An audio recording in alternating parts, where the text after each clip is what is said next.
La sécurité. Chapitre très, très, très, très, très important. Les amis, avant d'entrer dans le vif de ce chapitre-ci, permettez-moi d'abord d'aller sur Facebook et de vous montrer quelque chose. On va ici taper Belle Jones. Je pense que vous la connaissez tous. C'est une dame qui vit, je crois, aux États-Unis ou au Canada, quelque chose comme ça, qui est coach et qui vend, elle doit sans doute vendre des formations et vendre aussi pas mal de produits et de services sur son site Internet. Ce qui est intéressant à voir ici, c'est que quoi? C'est que, elle a plus de 700 000 abonnés sur sa page Facebook. Elle vend des produits partout en Afrique, au Cameroun, Côte d'Ivoire, Bénin, Togo, etc. Enfin bref, même en Europe. Elle a naturellement son site internet, Belle Secret, etc. Bon, tout ça, c'est bien beau. Mais ce qui est intéressant ici à voir, je ne me moque pas d'elle, hein. Ce qui est intéressant ici à voir, c'est que regardez, je vais descendre. Regardez le premier post qui est tout en haut. Vous voyez de quoi il s'agit? Donc, quelque chose qui n'a rien à voir avec son secteur d'activité. Je continue, je descends. Pareil, pareil. Je ne sais pas trop ce que c'est. Je ne sais pas trop ce que c'est. Je ne sais pas trop ce que c'est. Ça n'a rien à voir avec son secteur d'activité. On continue à descendre. Continuons à descendre. On descend, on descend, on descend, on descend, on descend. Continuons, continuons. Allons même un peu plus vite.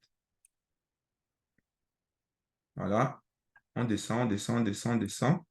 Voilà. Donc, en gros, vous voyez que ce qui se passe, c'est que il y a un pirate qui a piraté sa page. Ça fait déjà quelques jours qu'il a piraté sa page et il s'amuse donc à diffuser n'importe quoi, c'est-à-dire des choses qui n'ont rien à voir avec le secteur d'activité de Belle Jones. Et voilà, elle a perdu sa page. Plus de 700 000 abonnés. Vous vous rendez compte? Plus de 700 000 abonnés. Bon, là, je ne me rappelle même plus, je ne vois même plus depuis quand, enfin, la dernière fois qu'elle a posté quelque chose, ça date au moins une semaine qu'on a piraté sa page. Et elle est là comme ça, voilà, elle est coincée, elle ne sait pas, elle ne sait sans doute pas quoi faire.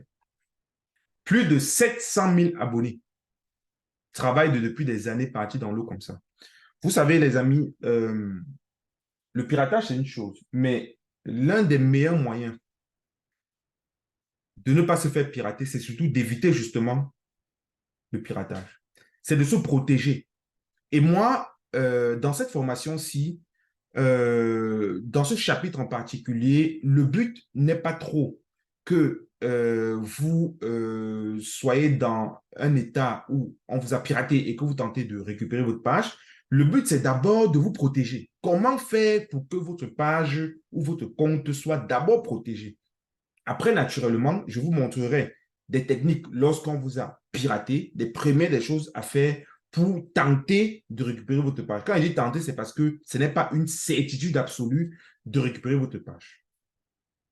La première des choses qu'il faut savoir, c'est que les pirates, en général, passent par votre mot de passe pour vous pirater. C'est l'une des premières failles qu'il y a très souvent dans les comptes Facebook. Et pourquoi il y a une faille? C'est simplement parce que vos mots de passe, en général, ne sont pas suffisamment sécures. Alors, il y a une attaque. Donc, quand on dit attaque, c'est une manière de dire qu'on pirate votre compte, hein. Il y a une attaque qui est très célèbre dans le jargon de la sécurité informatique qui s'appelle l'attaque par dictionnaire. Donc, l'attaque par dictionnaire, je ne vais pas entrer dans les détails ultra techniques, je vais vraiment schématiser pour que vous compreniez à quoi est-ce que ça correspond. L'attaque par dictionnaire, ça veut dire que quoi? Ça veut dire que le pirate va essayer pendant un certain temps, il va essayer plein de mots de passe. Et tous les mots de passe qu'il essaie là, ce sont des mots de passe qui sont plus ou moins liés à votre identité. C'est-à-dire votre nom, votre prénom, votre date de naissance, etc. Donc, par exemple, dans mon cas de figure, je m'appelle Patrick et je suis né le 15 janvier 84. C'est un exemple. Donc, le pirate, ce qu'il va faire, c'est que quoi? Il va essayer Patrick, comme vous voyez à gauche, en rouge là. Il va essayer Patrick 1984. Il va essayer Patrick 1501. Il va essayer plein de combinaisons de Patrick comme ça. Et si j'ai le malheur d'avoir utilisé l'une de ces combinaisons, bam, mon compte va être piraté. Alors, naturellement, il ne le fait pas manuellement, il le fait avec des robots. Vous voyez? Donc, si j'ai le malheur, en fait, d'avoir utilisé l'une de ces combinaisons-là, ça va automatiquement. Je vais être pris. Donc, En général, dans les règles de sécurité, ce qu'on conseille aux gens de faire pour éviter justement de tomber dans ce genre de piège, c'est qu'il faut que votre mot de passe ait minimum 8 caractères, donc 8, 9, 10 en montant. Et dans les 8 caractères, il faut qu'il y ait au moins une majuscule, il faut qu'il y ait au moins un chiffre et il faut qu'il y ait au moins un caractère spécial. Ça, c'est le strict minimum, en fait, qui est conseillé, en fait, pour justement vous sécuriser correctement. OK? Et parmi les caractères spéciaux, on a arrobase, point d'interrogation, point d'exclamation, etc. Par exemple, à droite, là, je vous ai mis un mot de passe qui est sécurisé. Je suis parti d'un mot de passe non sécurisé, Patrick en rouge, là, comme vous voyez à gauche. Et je vous ai mis à peu près un équivalent, mais beaucoup plus sécurisé. Et croyez-moi, rien qu'en mettant le P en majuscule, le arrobase au lieu du A, c'est un exemple, et le 1 à la fin, croyez-moi, pour qu'un pirate tombe dessus, vraiment, il faut qu'il se lève le matin, comme on dit d'habitude. Alors, naturellement, je ne vous mets pas ça à l'écran pour que vous reproduisiez cela et que vous allez mettre votre mot de passe Patrick. Hein. Non, c'est pas, enfin, Patrick avec P majuscule, arrobase. Non, c'est pas ça. C'est pas ça le but. Le but, en fait, c'est que vous compreniez l'idée qui se cache derrière. Donc, vous pouvez très bien inventer votre mot de passe, mais respectez les 3 règles que j'ai mises là. Disons les 4. Minimum 8 caractères, minimum une majuscule, minimum un chiffre et minimum un caractère spécial. Vous pouvez mettre 2, 3, 4 caractères spéciaux, c'est comme vous voulez, mais il faut respecter, si vous respectez ces règles-là, croyez-moi, il y a de fortes chances que votre compte soit secure et que pour qu'un pirate tombe dessus, comme j'ai dit, il faut vraiment qu'il se lève le matin. Alors, comme vous savez, la piraterie, c'est quelque chose qui, aujourd'hui, on arrive à se sécuriser, mais demain, les pirates trouvent toujours le moyen de contourner les règles.